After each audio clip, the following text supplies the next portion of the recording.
Glória a Deus, aleluia. Quantos estão felizes de estar na casa do Senhor essa tarde? Mais forte. Quantos estão felizes de estar aqui essa tarde? Glória a Deus. Me chamo Nathalie. Muito prazer em estar aqui novamente. Obrigada pela oportunidade. Eu tenho certeza que o Senhor vai falar ao nosso coração poderosamente. Vamos pedir para que o Senhor fale conosco nesta tarde? Vamos abaixar as nossas cabeças e falar com o Senhor. Jesus, obrigada por essa oportunidade de estar aqui mais uma vez na tua casa. Pai, eu sei que não foi uma coincidência cada um estar aqui. Eu sei que cada um que veio até a igreja, cada um que acessou esse vídeo, o Senhor tem algo singular na vida de cada um desses irmãos. Então eu peço para que o Senhor fale, para que o Senhor possa abrir a nossa mente, o nosso coração, para que nós sejamos transformados nessa tarde, para que nós tenhamos, Pai, a resposta certa frente a tudo aquilo que o mundo tem colocado, Pai, na nossa vida, na nossa mente, para nos distrair, Pai. Que em nome de Jesus todas as vozes contrárias sejam agora canceladas na nossa mente, para que nós possamos nos concentrar plenamente na tua palavra. É isso que nós oramos e já te agradecemos no nome de Jesus. Amém. E graças a Deus. O tema da mensagem de hoje é: você tem a resposta certa? E eu quero perguntar para os irmãos hoje: você tem a resposta certa? Mas a resposta certa a quê? Resposta certa frente ao que o mundo te questiona, as vozes que ele quer que você ouça. Vozes estas que podem vir da sua família, podem vir dos seus amigos, podem vir do seu emprego, da sua escola, podem vir de diversas formas, mas que vêm para te distrair da obra do Senhor. Normalmente são aquelas vozes que vêm e falam assim: é só uma tragada, é só... Opa, tem que voltar. É só uma tragada, é só uma bebida, é só uma música. Que mal tem nisso? Você não vai mesmo naquela festa, mas todo mundo vai. E aos poucos, o mundo vai te dominando e vai te aprisionando, até que você tem um peso, um fardo tão grande que você não consegue mais andar. Você é paralisado, você é estagnado na obra do Senhor. E o mundo faz isso de diversas formas. O mundo te questiona de várias formas. Uma delas é através do isolamento social e do desprezo. Você já deve ter percebido e já passado por uma circunstância assim, aonde você está no seu emprego, você não está no seu trabalho, e os seus colegas saem para tomar um café e acabam se esquecendo de te convidar. Mas você já leva isso para o pessoal e você já se sente isolado, rejeitado. Ou muitas vezes você está aqui na igreja e todo mundo sai depois do culto para poder comer um lanche. Mas aí não te convidam. E então você se sente despertencente àquele grupo, você se sente desprezado. O mundo te questiona também através da maldade. Maldades estas que muitas vezes você já sentiu na pele ao entrar em um lugar, por exemplo, seja ele qual for, e só pelo olhar das pessoas, um olhar crítico, um olhar torto, como a gente chama, um olhar de julgamento, você já se sentiu mal, você já se sentiu inapropriado. E mais do que isso, você já chegou a se questionar: tem algo de errado comigo? O mundo te questiona, tentando trazer depressão e ansiedade na sua vida. E como? Ele faz isso, primeiro, através de te levar para dúvidas e medos do futuro. E ele faz isso colocando aos poucos várias circunstâncias e pessoas que ou você vai ter que lidar, ou você vai ter que resolver no futuro, mas que não cabem a você no presente. Você fica aprisionado no futuro, gerando ansiedade. Ou você é levado muito para o seu passado, aos teus erros ou a erros de terceiros, gerando rancor e mágoa no seu coração. E então você fica deprimido, você fica depressivo, porque você foi aprisionado no seu passado. O mundo também traz questionamentos e ilusões na sua mente.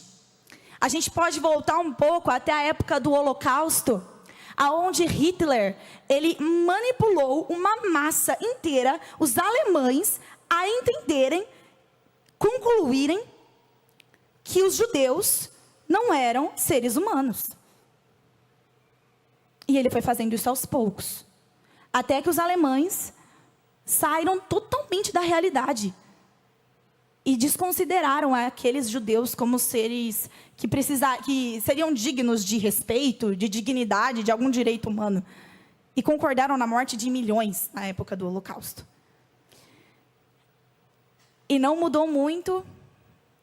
Hoje mudam apenas alguns meios, mas o diabo continua com a mesma artimanha, tentando te tirar do seu presente.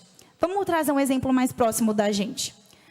Quando você chega no culto com aquela intenção de falar com o pastor André ou com algum pastor, e aí você assiste o culto prestando atenção.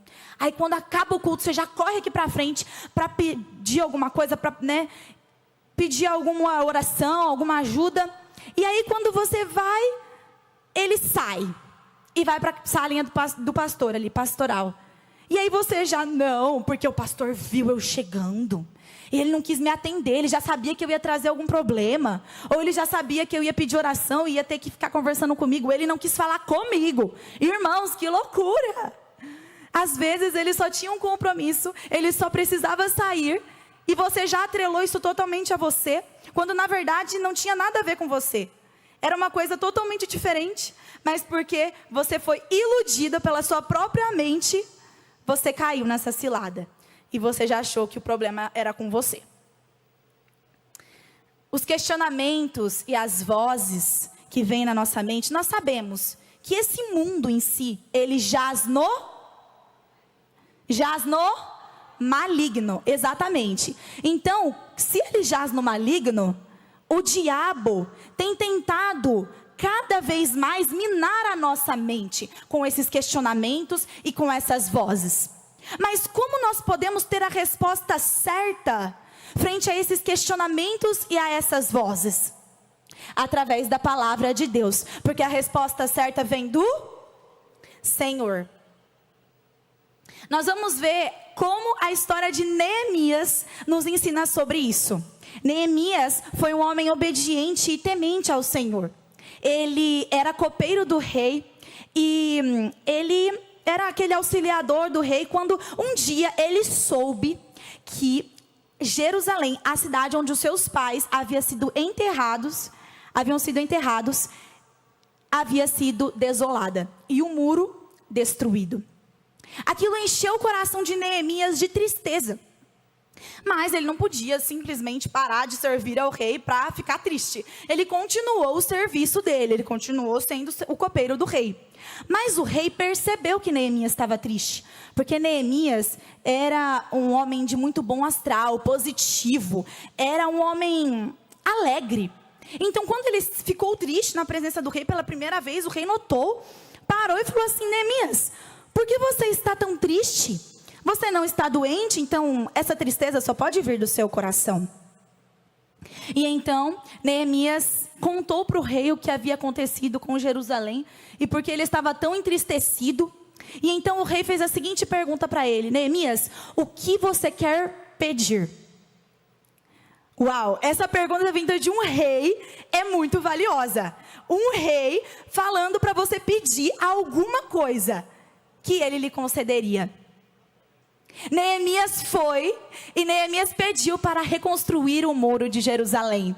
E ele foi e concedeu esse direito para Neemias. Só que esse foi o início apenas de um grande processo onde Neemias teve que superar muitas coisas, obstáculos e desafios que muitas vezes eu e você passamos. Vozes, questionamentos que o mundo tentou fazer ele ouvir para parar essa obra, para parar, desfocar, paralisar Neemias. Mas Neemias teve a resposta certa. E nós vamos ver como ele respondeu certo a todos esses questionamentos e vozes do diabo. A primeira coisa que ele teve que combater foi a maldade e o desencorajamento que as pessoas tentaram gerar nele, no meio da obra. Neemias 4, do 1 ao 3, vai nos dizer: quando Sambalate soube que estávamos reconstruindo o muro, ficou furioso e ridicularizou os judeus. E na presença de seus compatriotas e dos poderosos de Samaria, disse: o que esses miseráveis judeus estão fazendo? Será que vão restaurar o seu muro? Irão oferecer sacrifícios? Conseguirão terminar em um só dia? Será que vão conseguir ressuscitar pedras de construção daqueles montes de entulho e pedras queimadas? Tobias, o amonita, que estava ao seu lado, completou: mesmo que construam, basta que uma raposa suba lá, para que esse muro de pedras desabe. Vocês percebem aqui a maldade das pessoas que estavam com Neemias? O tamanho do desencorajamento que Neemias estava sofrendo naqueles dias de reconstrução. Ele estava de todos os lados sendo pressionado, e as pessoas falando assim: você não vai conseguir, você não vai ser capaz. Você já passou por essa circunstância, por alguma situação onde você só queria um encorajamento, você só queria que alguém te falasse para prosseguir, te falasse para continuar, te desse um bom ânimo, mas a única coisa que as pessoas conseguiram fazer foi te desanimar, foi te desencorajar e dar uma palavra que, na verdade, mais te piorou do que te ajudou. Ao invés de te dar alguma estratégia, colocou um desânimo no seu coração que te deu vontade de parar. Mas o Senhor, Ele nos dá a estratégia, assim como Ele deu para Neemias, para nós termos a resposta certa frente à maldade. Olha só, mais maldade. Neemias 6, do 2 ao 4. Sambalate e Gesem mandaram-me a seguinte mensagem: venha, vamos nos encontrar num dos povoados da planície de Ono. Eles, contudo, estavam tramando me fazer mal. Por isso, enviei-lhes mensageiros com esta resposta: estou executando um grande projeto e não posso descer. Por que parar a obra para ir me encontrar com vocês? Eles me mandaram 4 vezes a mesma mensagem, e todas as vezes lhes dei a mesma resposta. Olha que poderoso é isso. As pessoas estavam querendo desencorajar Neemias. A gente viu quanta maldade estavam tramando contra ele. E aqui queriam se encontrar com ele, mas na verdade não era para ajudar Neemias de modo algum. Era para desfocá-lo da obra que ele estava fazendo para o Senhor. E sabe o que aconteceu? Ele foi, ouviu o que os mensageiros quiseram dizer, ele entendeu a maldade por detrás disso e falou: eu estou executando um grande projeto e não posso descer. Assim, da mesma forma, você, ao receber propostas do mundo, mas que querem te desviar da obra que o Senhor tem na sua vida, você deve dizer não.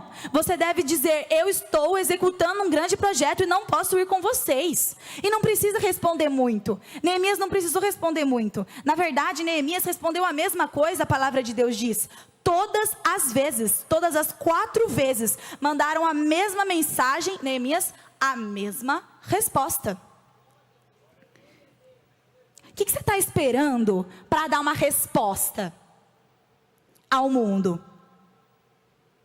Você acha que Deus vai descer e vai falar assim: faz isso? Deus já te deu o livre-arbítrio para você tomar uma decisão. Neemias, ele não foi com os escarnecedores, não foi com aqueles que queriam desviar da obra, desfocar da obra. E você? Você vai ser levado, manipulado, intimidado, ou você vai responder: eu estou numa obra para o Senhor, eu não posso me desfocar agora, eu não vou sair da obra agora, o Senhor tem mais para a minha vida. Diga não, sabe, irmãos? Não são proteção de Deus para a nossa vida. Diga mais nãos. Às vezes a gente diz muito sim, né? Diga mais nãos, vai te proteger e vai te manter no caminho do Senhor. O que eu posso fazer hoje? Quando o mundo tenta sempre te jogar para o futuro, o que você vai fazer amanhã, o que você pode fazer amanhã, o que eu posso fazer hoje? Né? O futuro a Deus pertence. Neemias 4, 9 até 4, 9 e do 21 ao 23 diz assim: mas nós oramos ao nosso Deus e colocamos guardas de dia e de noite para proteger-nos deles. Assim, continuamos o trabalho com a metade dos homens, empunhando espadas, desde o raiar da alvorada até o cair da tarde. Naquela ocasião, eu também disse ao povo: cada homem e seu ajudante devem ficar à noite em Jerusalém, para que nos sirvam de guarda à noite e trabalhem durante o dia. Eu, meus irmãos, meus homens e os guardas que estavam comigo, não tirávamos as roupas. Cada homem mantinha sua arma, mesmo quando ia buscar água. Isso nos ensina sobre nós estarmos armados com o que é certo quando a ansiedade vir. Quando a ansiedade vem, quais são as suas armas contra esse medo excessivo? A ansiedade nada mais é do que você estar em alerta de fuga ou luta em lugares, em momentos desnecessários. Então é uma proteção para nós, nos momentos certos, mas nos momentos que você não quer nem lutar e nem fugir, ela te atrapalha e pode te desviar do caminho do Senhor, pode te desfocar. Então qual seria a arma certa contra a ansiedade? A palavra de Deus. Nath, então você está falando literalmente para em todos os lugares eu levar a Bíblia física. Se preciso for, sim. Leve a Bíblia física. Porque aí toda vez que você começar a ficar ansioso, você pensa, fala assim: não, eu tenho minha Bíblia. O que diz a palavra? O Senhor é meu pastor, de nada terei falta. Ele me faz repousar em pastagens verdejantes, me conduz a águas tranquilas. Amém, Senhor. O Senhor é o meu pastor, de nada terei falta. E você já se acalma. E fique ansioso de novo. Vamos ver o que diz Romanos 8, 28? Todas as coisas juntamente cooperam para o bem dos que amam a Deus, dos que foram chamados segundo o seu propósito. Amém. Então todas as coisas juntamente cooperam para o meu bem. E você fica em paz.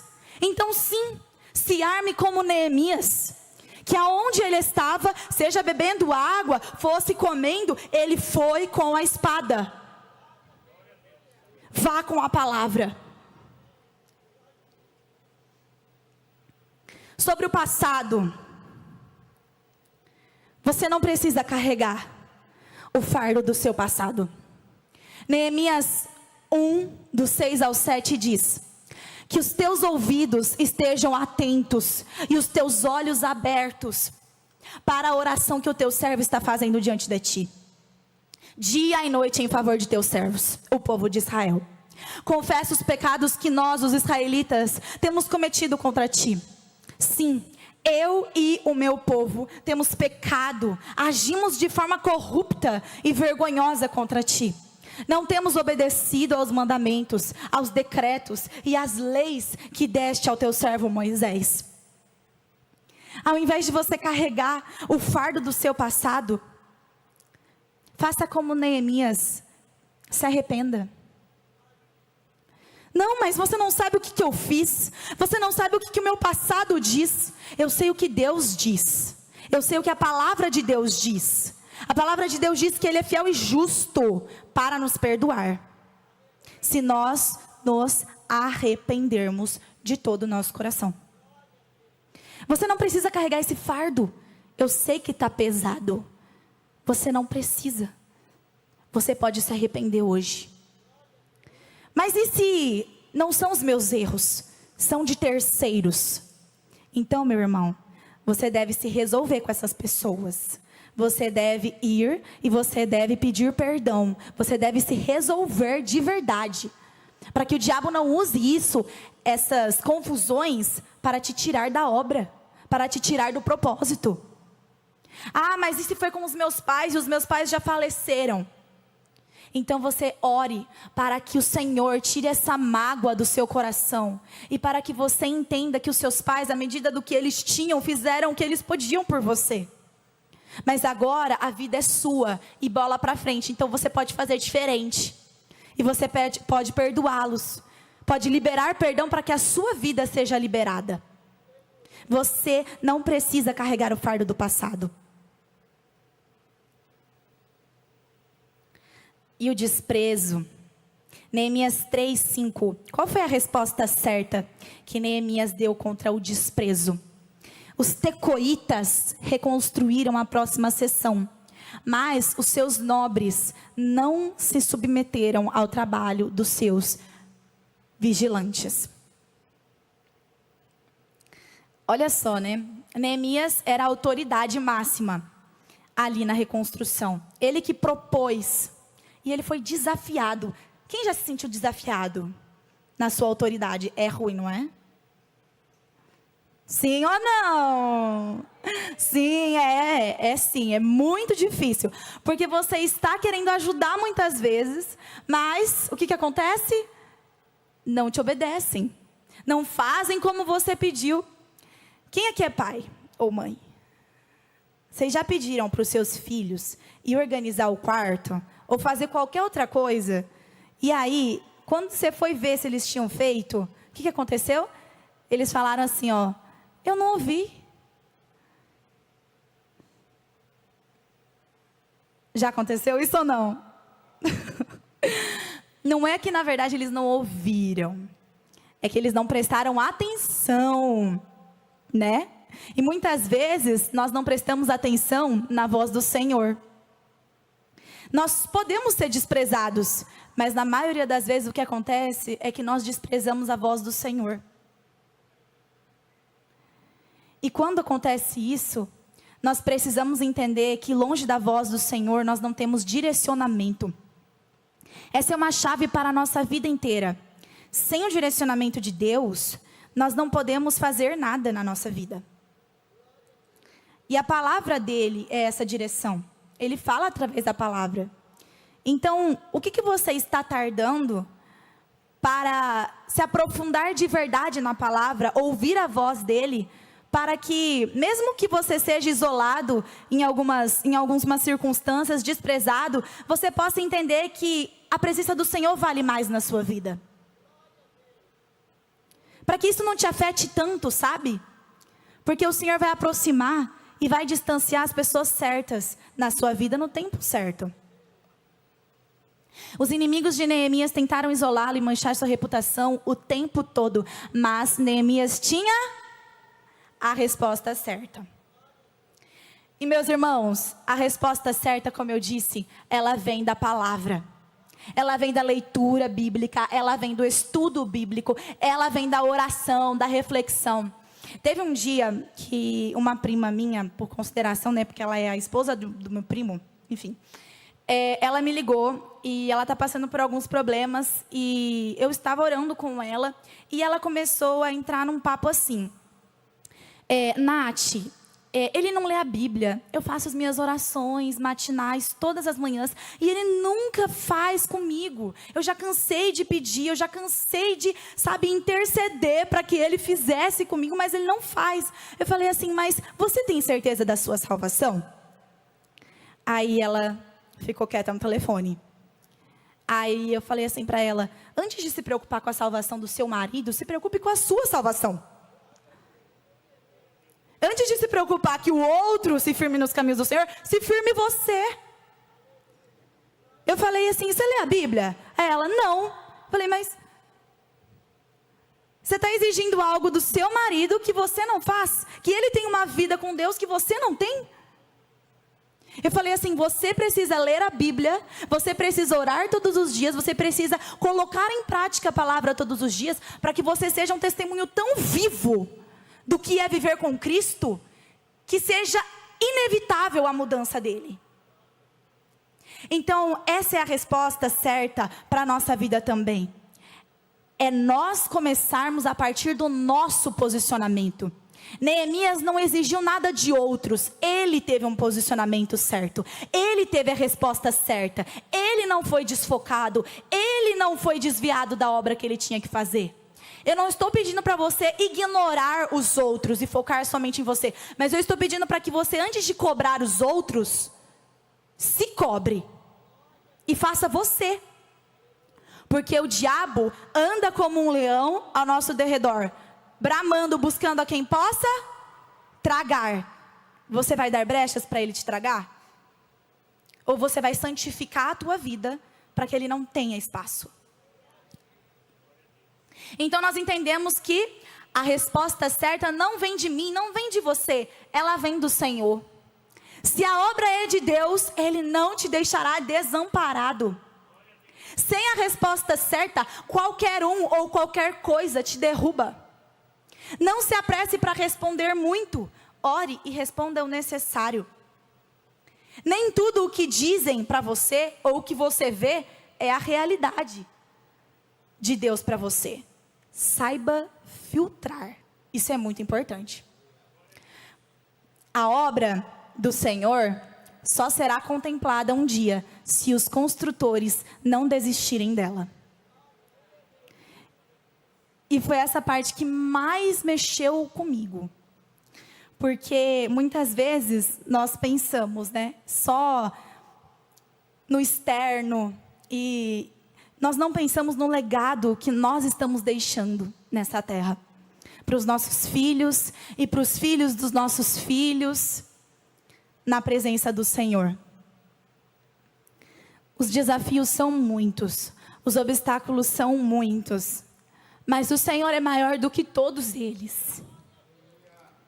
E sabe, a obra, o legado que nós vamos deixar aqui é muito maior do que esses desafios que nós enfrentamos, que são passageiros. Paulo dizia, quando ele escreveu as epístolas, de que o sofrimento ele considerava motivo de grande glória por aquilo que ainda viria. Porque o Senhor se aperfeiçoava em sua fraqueza. Eu não sei os desafios, os obstáculos que você tem passado, mas saiba que o Senhor está no controle da sua vida. E a obra é dele, não desista, porque um dia só se lembrarão da obra que Deus fez na sua vida. Só poderão um dia talvez conhecer a Cristo, se você não desistir hoje, se você não ser paralisado hoje pelos questionamentos e pelas vozes que o mundo te traz. Lembre-se, que diremos, pois, à vista dessas coisas? Se Deus é por nós, quem será contra nós? Quem será contra você, meu irmão? Se Deus está ao seu lado. Vamos nos colocar de pé, vamos orar. Em espírito de oração, pode se dirigir à frente.